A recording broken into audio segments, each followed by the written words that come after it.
Semana vamos a conversar acerca de un hecho importante, ¿no?, que es la elección en Estados Unidos de Barack Obama como presidente, algo que marca un hito, no solo por su raza, sino también por todo el entorno difícil en el cual se va a desenvolver el gobierno del presidente Obama. Para esto hemos invitado al doctor Paul Velasco Ruiz, editorialista de Diario Expreso. Doctor Velasco, bienvenido a Tribuna Liberal. La elección de Obama marca un hito, pero más allá de su raza, también viene agregado todo un problema del entorno en el cual se está desenvolviendo la economía norteamericana que arrastra a todo el mundo. ¿Qué significa realmente el triunfo de Obama para los Estados Unidos y para el mundo? Bueno, muchas gracias por la invitación. El triunfo de Obama se inscribe dentro de una tendencia que venía dándose en la sociedad norteamericana, no de ahora, sino de los años últimos, que se vino a agudizar producto de la guerra, producto del impacto de la guerra en el presupuesto estatal y obviamente en el declive de una serie de servicios importantes y sobre todo de políticas públicas del Estado norteamericano. Y esa tendencia hacía relación a que la sociedad norteamericana había cambiado en su composición demográfica y obviamente la emergencia de una nueva generación.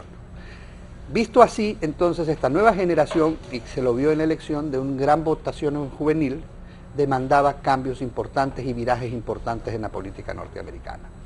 También hay que considerar que la crisis que empezó el año pasado, o se anunció el año pasado con toda la burbuja inmobiliaria, fue de alguna manera golpeando a algunos estamentos y estratos sociales, sobre todo a los estratos de clase media. Entonces se combinó, por un lado, una tendencia de cambio que venía de la nueva generación, de las juventudes, que repudiaban mucho la guerra de Irak, y por otro lado, un impacto económico en la clase media norteamericana. Confluyendo estos dos elementos, da como consecuencia que el electorado norteamericano dé un viraje en sus preferencias electorales y ya no jueguen tanto los elementos raciales como antiguamente jugaban, e inclusive los otros tipos de elementos que estaban que ver con el origen de las personas o con la situación económica, y comience a buscar opciones diferentes. Y ahí aparece y encarna esta tendencia Barack Obama, que además da un discurso muy potente, muy fuerte, dirigido precisamente a la clase media norteamericana. No olvidemos que uno de las columnas vertebrales de su discurso fue justamente la reducción de impuestos para la clase media, un elemento clave, el incentivo de la pequeña y producción doméstica antes que al gran capital, llamemos así. Entonces, todo esto dio como consecuencia que sintonice con una demanda que se daba tanto en la juventud como en la clase media en general. Primera consideración.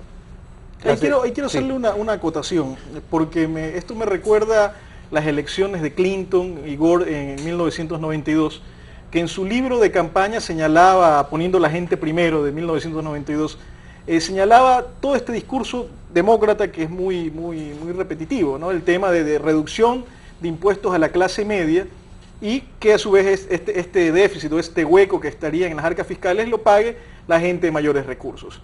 Sin embargo, inmediatamente posesionado Bill Clinton, luego de que vio el abultado déficit, señaló que realmente no podía hacerlo y echó para atrás esta reducción impositiva a la clase media. Como bien ha señalado, Obama encarna esa esperanza de la clase media norteamericana de tener mayor holgura económica en tiempos de crisis.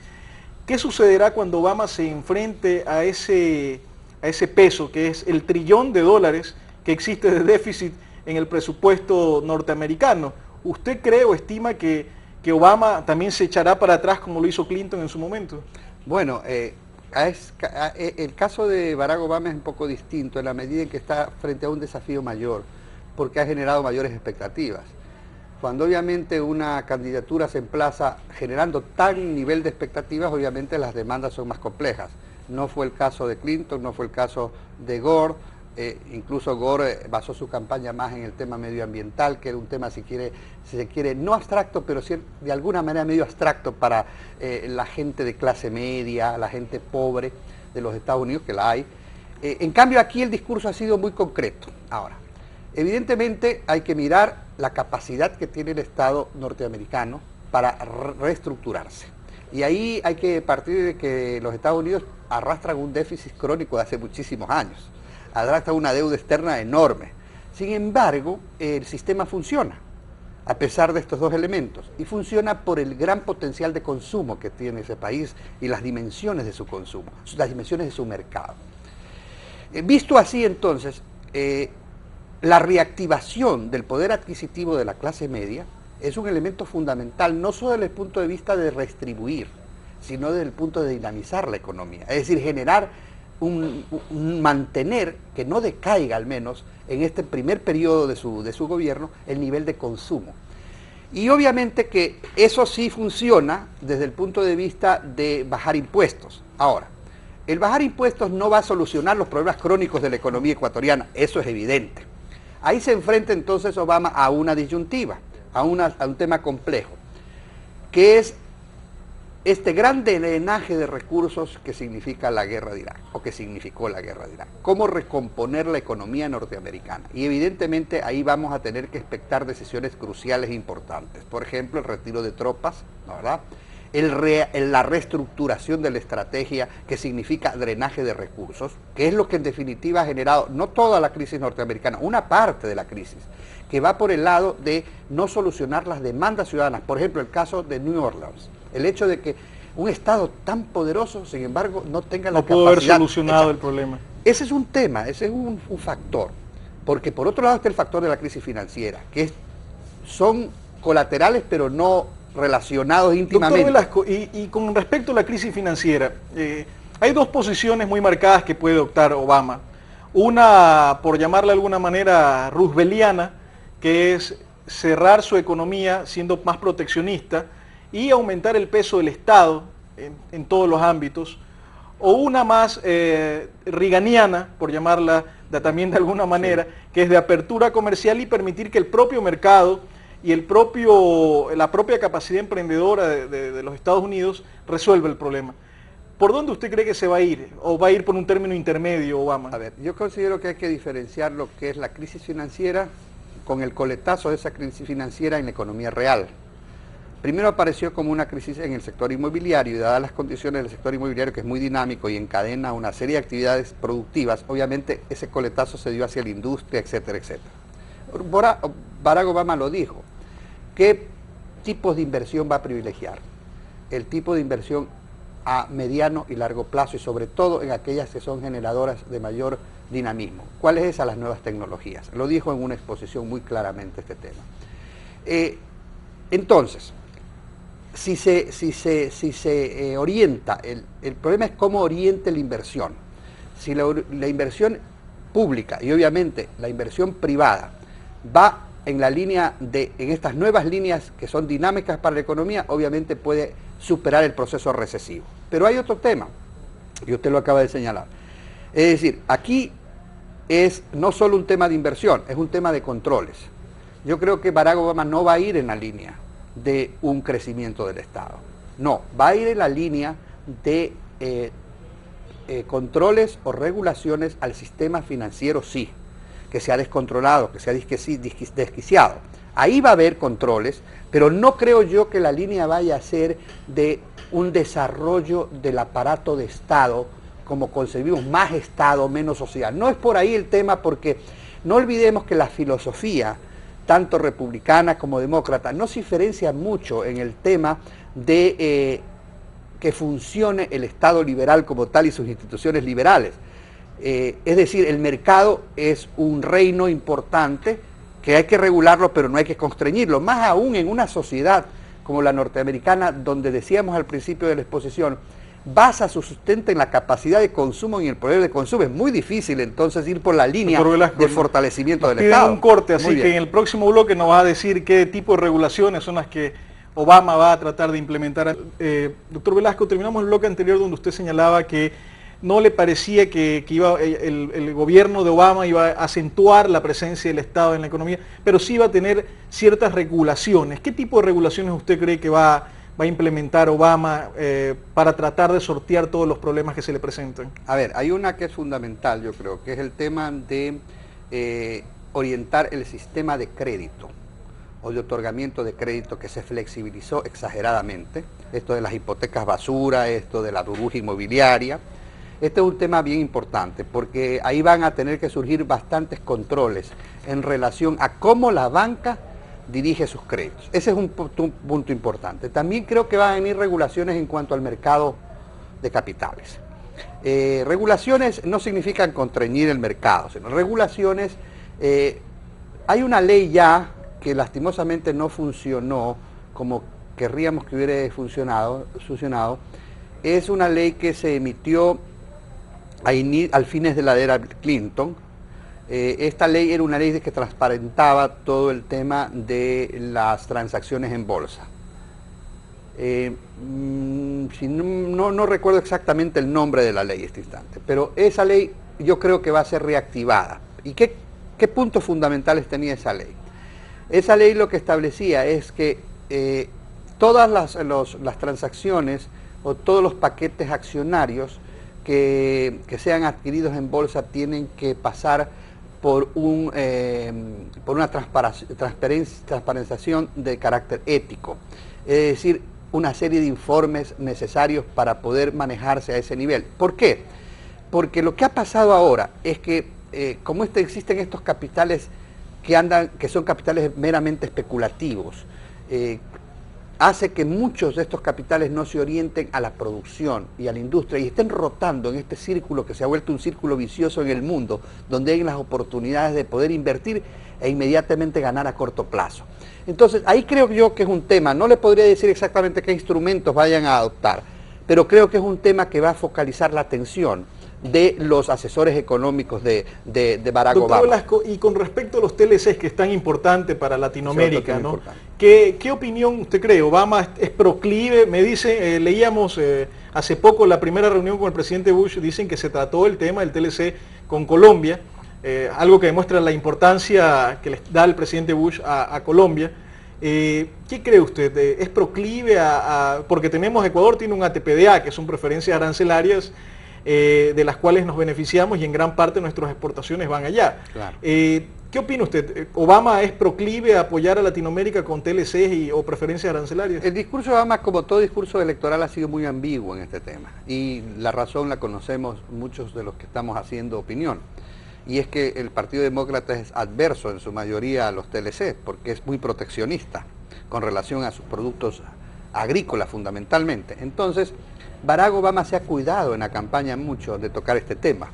No se puede saber así explícitamente cuál es la posición, pero lo que podemos entrever es de que Barack Obama va a jugar, ¿no verdad?, como jugó Clinton, ¿no verdad?, en que consiste en dilatar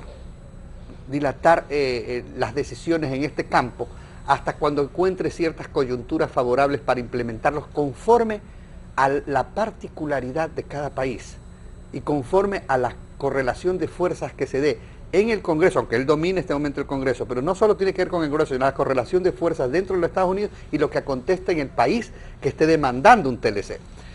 Nosotros como Ecuador estamos hace rato fuera del tema porque por nosotros mismos nos excluimos. Exactamente. Claro. Pero yo creo que el caso colombiano va a ser un caso bien importante de mirar cómo va a operar Obama, cuál es la reacción de Obama, porque es el TLC que está, digamos, en el horno, llamemos así, y al cual va a tener solo la firma. Claro, exactamente, entonces ahí está una decisión. Y creo que en este caso particular, la fuerza de los hechos va a hacer que Obama sí apoye el TLC con Digamos Colombia. que ese va a ser el momento de la verdad que nos va a poder decir al resto cuál va a ser la política exterior con respecto a este tema de Obama, ¿no? Porque yo le voy a poner de esta forma, o sea, yo considero que los demócratas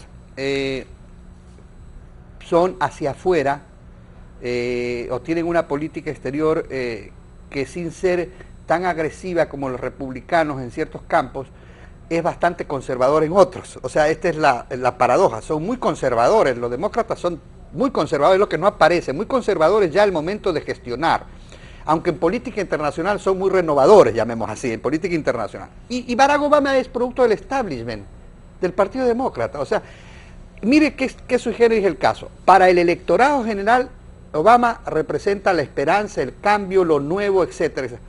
Pero si vemos ya un poco más de fondo y escarbamos, él es parte del establishment del Partido Demócrata, es decir, es parte de la estructura demócrata, de la mentalidad, de la cultura demócrata.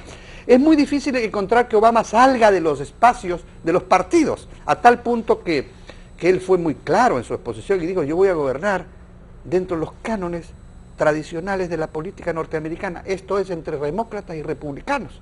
Él lo dijo en su discurso y llamó a la alianza, llamó a converger en sus políticas. Entonces, también nos podemos equivocar cuando pensamos que Obama es como una especie de revolucionario latinoamericano, más o menos, una cosa así, ¿no? Hay una institucionalidad mucho más fuerte. No, Doctor Velasco, quiero avanzar en el tema de política internacional, ¿no? Pocas veces he visto tanta celebración en el mundo con la elección de un presidente norteamericano, desde África hasta Islandia, pasando por América, y hasta propios presidentes contrarios a él realmente han hecho casi una fiesta.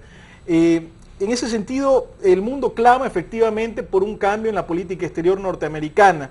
Sin embargo, leyendo un artículo del propio Obama que se llama Renovando el Liderazgo, en agosto del 2007, Foreign Affairs, en el cual señala: la seguridad y bienestar de todos y cada uno de los estadounidenses depende de la seguridad y bienestar de aquellos que viven más allá de nuestras fronteras. Al leer esto, se me ocurre, y lo relaciono mucho a las palabras del propio Bush, que señalaba que la libertad y seguridad de los norteamericanos depende también de la seguridad y libertad de los que están más allá de sus fronteras. ¿A qué me refiero? Eso significaría que Obama nos estaría delatando que va a tener una política exterior similar a la de Bush, en el sentido de que va por, y pistas nos da en el tema de la OTAN, ¿no? Él está a favor de Georgia y que se ingrese la OTAN y Ucrania. Entonces tenemos un problema muy serio cuando se enfrenta a Rusia. Entonces eso nos da la pauta de que podemos tener una política exterior que capaz pueda ir mucho peor que la de Bush. ¿O qué opina usted? Bueno, la geopolítica norteamericana no va a cambiar sustancialmente. Al decir geopolítica norteamericana quiero decir su influencia en el mundo y la política exterior norteamericana. Lo que va a cambiar es determinadas formas, y particularmente hay un tema neurálgico que es el tema del retiro de las tropas de Irak, que tampoco va a ser inmediata, pero que va hacia allá, y a cerrar la base de Guantánamo, que son los elementos más visuales. Dice que la va a pasar a Estados Unidos. Pero exactamente, son un asunto de quitar esta careta muy negra que Guantánamo ha aparecido hacia nivel mundial. Pero volviendo al asunto, o sea, creo yo que Obama no va a hacer una política tan agresiva como los halcones republicanos, Cheney y Rumsfeld, por ejemplo. Él va a llevar una política más cuidadosa en ese plano, pero igualmente los principios, la filosofía que está expresado en lo que usted acaba de señalar y citar, eso es parte inherente a la política de los Estados Unidos, que no cambia con un presidente y con otro. Cambian los matices, cambian las acentuaciones.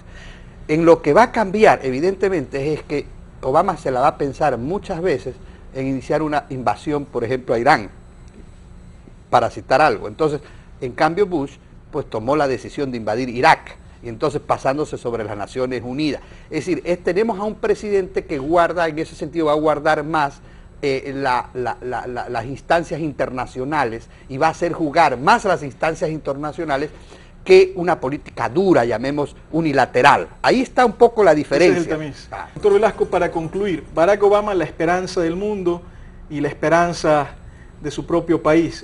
¿Cómo ve, qué perspectivas le ve a Barack Obama para realmente esta esperanza se convierta en una realidad? Es una esperanza porque de alguna manera él encarna simbólicamente una serie de elementos muy novedosos. El elemento étnico, ¿no, verdad? Y todos los que señalamos. En ese sentido, pues es una esperanza. Ahora, ¿qué depara el futuro?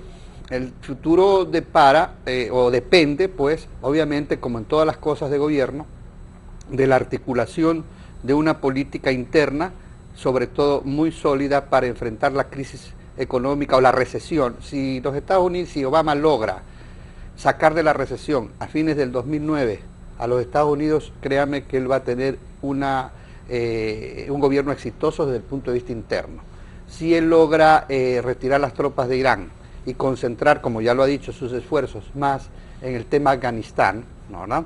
Él va a tener una aceptación ciudadana. Entonces, un gobierno que logre solucionar en el primer año estos dos aspectos, entonces tiene los 3 años muy libres como para hacer un ejercicio político interno e internacional que le devuelva, ahí viene lo importante, liderazgo e imagen a los Estados Unidos a nivel mundial. Para mí, básicamente, el tema Obama pasa por el hecho de revitalizar el sistema norteamericano a nivel mundial. Y creo que Obama, si logra estas dos cosas, revitaliza al sistema americano y, por supuesto, a la filosofía, a las ideas fundamentales. Mire que ahora se habla de crisis, de que el capitalismo está descomponiéndose, todo lo cual no es cierto, porque el sistema capitalista con la crisis financiera lo que tiene ahora es simplemente una crisis financiera, pero estructuralmente el capitalismo no está en crisis. De tal manera que todo esto es lo que va a traer como consecuencia el triunfo de Obama. Amigos televidentes, si bien es cierto, no comparto gran parte de las propuestas del presidente Barack Obama, tampoco es menos cierto que en la noche de su discurso realmente se puso los zapatos de un estadista y es un ejemplo. Y quiero terminar este programa con las palabras de nuestro invitado en su editorial de Diario Expreso, en el cual señala que la intervención de Barack Obama, firme, fue a la vez conciliadora y benévola con su adversario, sabiendo que su triunfo no era el de la raza, sino el de la razón, de un pueblo diciendo basta. Tampoco se enrumbaría a la confrontación intestina y a la lucha fratricida entre fracciones. Barack Obama sentó las bases de su mandato fiel a la tradición de los hombres llamados a construir. Ojalá algunos aprendieran de estas lecciones.